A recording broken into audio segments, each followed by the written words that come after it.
Eu imagino que você já tenha lido talvez os últimos dias, basicamente a última semana, últimas 2 semanas da vida de Jesus. E aqui nesse texto, em Mateus capítulo 26, nós vamos estar observando juntos os últimos dias e o que estava acontecendo. Qual a importância de verificar isso? Percebemos nestes versículos o quanto Jesus iria passar por um sofrimento e o quanto ele demonstrou o carinho, o amor por cada um de nós, né? E ele espera em troca o reconhecimento de cada pessoa. E sabe que nesses últimos dias, Jesus ficou angustiado, sofreu, orou ao Pai, conversou, mas mesmo assim, a política daquela época era, como hoje, é o bem contra o mal. O mal tentando vencer o bem. Jesus veio para fazer o bem a todos, principalmente na questão da salvação para a vida eterna, porque fomos criados à imagem e semelhança de Deus. E nesse ponto, Deus nunca é perdedor. Conhecemos bem na história que Deus ele é o vencedor e ele continua sendo o vencedor. Mas não depende de Deus, porque ele já fez a sua parte. Então depende de nós buscar ele enquanto possamos achar. No capítulo 26, você já observou que o plano era um plano bem traçado pelos líderes religiosos para prenderem Jesus e tirar a sua vida. Então, logo no versículo 1 do capítulo 26, esse plano já foi planejado, né, de uma forma perfeita. Chegando nos próximos versículos, Jesus vai para Betânia. Em Betânia ele vai ser ungido com aquele perfume caríssimo, e assim ela regava os seus pés, e aquele perfume, ele diz que aquilo ainda era para o seu sepultamento, porque era um dos ritos naquela época, né, na hora de cuidar do corpo das pessoas que estavam mortas, né? Também percebemos que o plano da traição, vamos dizer assim, o pacto já estava formado, tudo perfeito, tudo combinado para poder prender em Jesus. Mas sabe que Jesus, em todo momento, falou, olha, na hora certa, eu vou entregar o meu corpo para ser crucificado. E vou reaver a vida. Eu vou dar a vida e vou reaver assim que o Pai determinar. E sabemos disso. Jesus vai ser preso, vai ser morto, crucificado, mas ao terceiro dia, o primeiro dia da semana, Jesus vai ressuscitar. Nas primeiras horas procuram ele no seu sepulcro, ele não está mais no seu sepulcro, né? Então o pacto está pronto, está tudo perfeito, mas Jesus tinha algo muito importante para fazer ainda antes da sua morte, a celebração da última Páscoa. Vocês sabem que no período da Páscoa, que era aquela comemoração daquela grande festa dos judeus, era imolado os sacrifícios, tanto dos judeus que estavam em Jerusalém, quanto os judeus que vinham de outras regiões longínquas. Traziam uma espécie em dinheiro e comprava um animal para ser sacrificado em prol de seus pecados. E Jesus é o sacrifício perfeito. Ele é aquele que foi criado por Deus, formado um corpo. Deus formou isso no ventre de Maria para Jesus ser o sacrifício perfeito em prol dos nossos pecados. E é na Páscoa que Jesus vai ser crucificado e imolado e pregado em uma cruz. Mas Jesus vai celebrar, juntamente com aquele pequeno rebanho, os seus discípulos, em um lugar separado, preparado já um cenáculo, para poder comemorar a última Páscoa. Sabendo-se que ele, para ser o verdadeiro cordeiro, ele ia ser imolado na Páscoa e morto naqueles dias, né?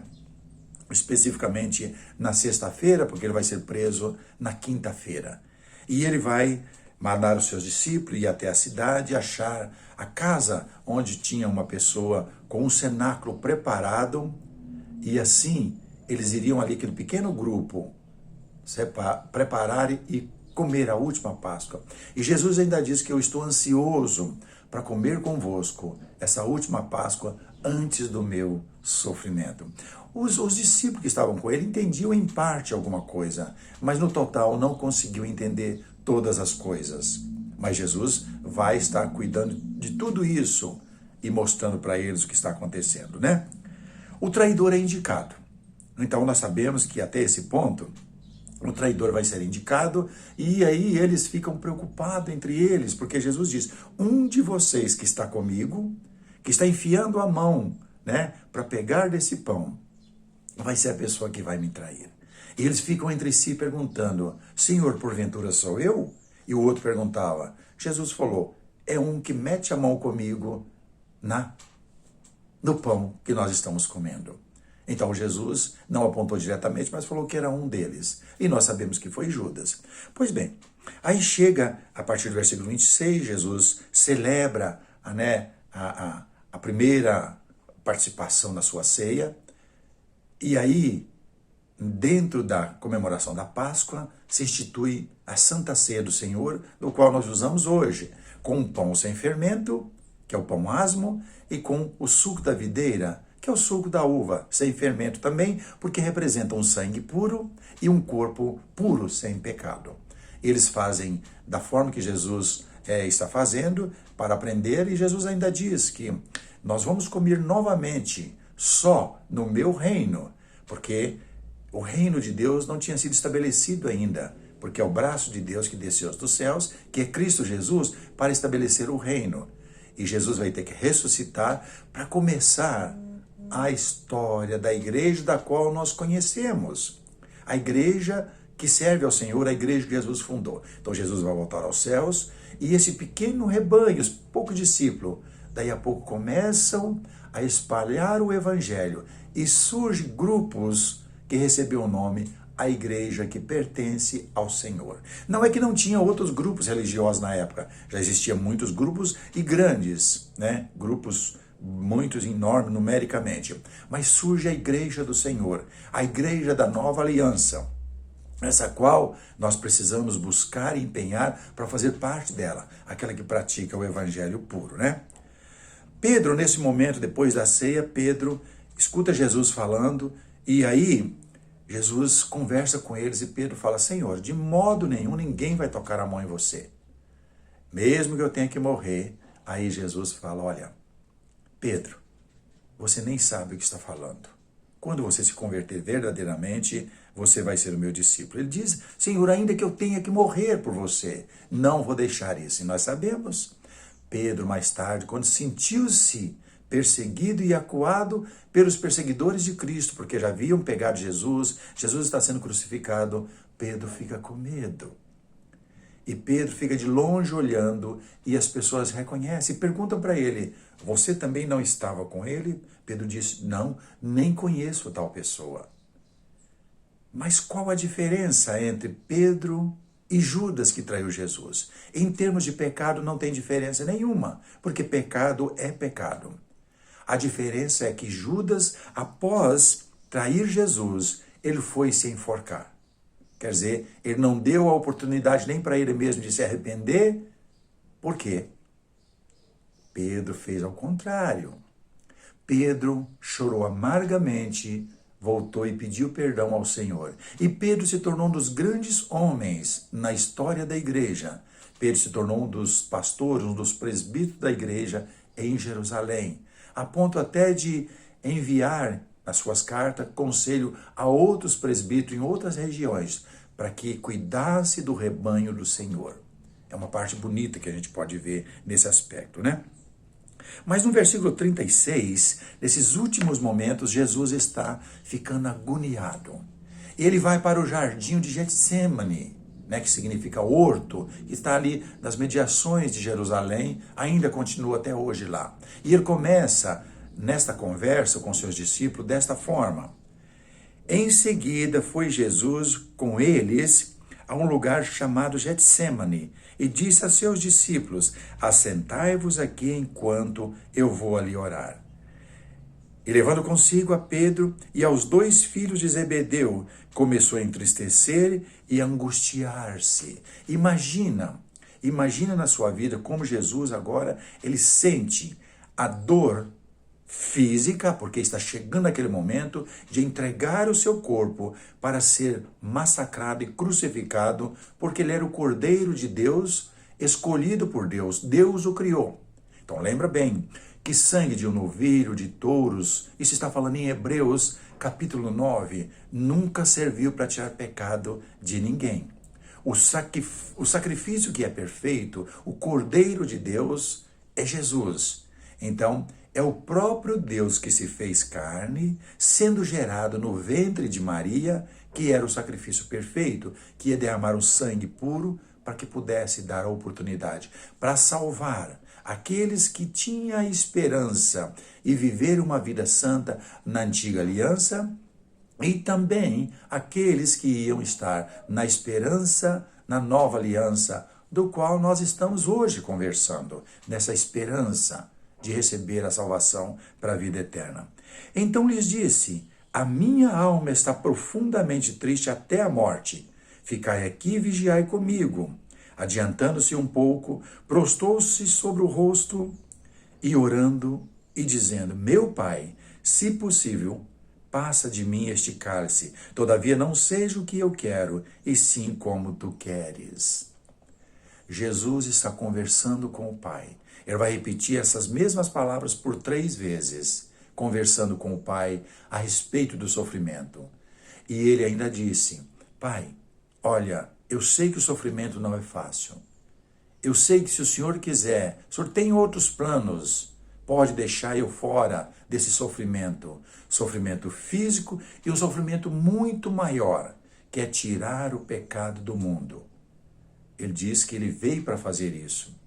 Mas Jesus disse: olha, Pai, a minha vontade nesse momento não permanece. A sua vontade está acima de qualquer coisa. Temos uma lição importante, porque a nossa vontade carnal aqui na terra deve ser deixada de lado. Fazei, pois, morrer a vossa natureza terrena, para que possa despertar na sua vida a natureza espiritual, para que seja um verdadeiro filho de Deus. Precisamos estar sempre lembrando disso e olhando para Jesus. Ele sendo o próprio Deus que se fez carne, na pessoa do Filho, ele aceitou o que o Pai disse. Ele vai repetir isso por 3 vezes a mesma oração, está no texto de Mateus 26, que nós estamos lendo. Mas quando ele chega no versículo 45, então voltando para os discípulos, lhes disse: ainda dormis e repousais?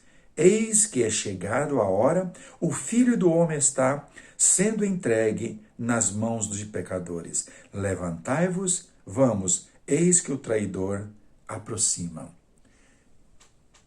Judas já havia combinado que, olha, aquela pessoa, quando eu chegar e lhe der um beijo, é este vocês devem prender. E assim vão estar dirigindo para esse local onde Jesus está, aquele monte de homens, soldados romanos, para o prenderem. Mas vocês sabem que Roma, nesse período de Jesus, era um povo bem depravado, um povo que gostava das coisas erradas. Era muita orgia, muita coisa, muita morte, sem assim escrúpulo nenhum.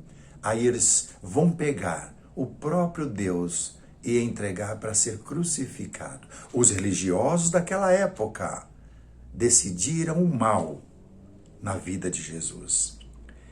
Falava ele ainda, e eis que chegou Judas, um dos 12, e com ele grande turba de espadas, porretes, vindo da parte dos principais sacerdotes e dos anciãos do povo. Ora, o traidor lhes tinha dado este sinal: aquele a quem eu beijar, vocês devem prender. E logo aproximando-se de Jesus, lhes disse: salve, mestre, e o beijou. Sabe o que está acontecendo? Com um beijo, Jesus foi traído e entregue para ser crucificado. O beijo da traição, podemos observar nesse aspecto que Jesus agora completou a sua missão e agora ele vai ser entregue nas mãos dos soldados, pelos próprios religiosos da época. A parte que julgava ser justa vai entregar o próprio Deus, a pessoa correta, certa, honesta, que veio para salvar o homem, na mão do lado errado para ser crucificado. E assim, cumpriu-se o que havia planejado por Deus desde o começo da criação, desde o começo do mundo. E assim nós temos hoje esse privilégio diante desse amor tão grande que Jesus fez por mim e por você. Que Deus nos abençoe. Se tem ajudado você, essas pequenas mensagens, que Deus o abençoe. Se você já é inscrito em nossa página, muito obrigado, continue sendo mensageiro do Senhor. Se você só está visitando a nossa página, seja sempre bem-vindo. Que Deus o abençoe também, infinitamente, na sua vida e na vida de sua família. Que Deus nos guarde.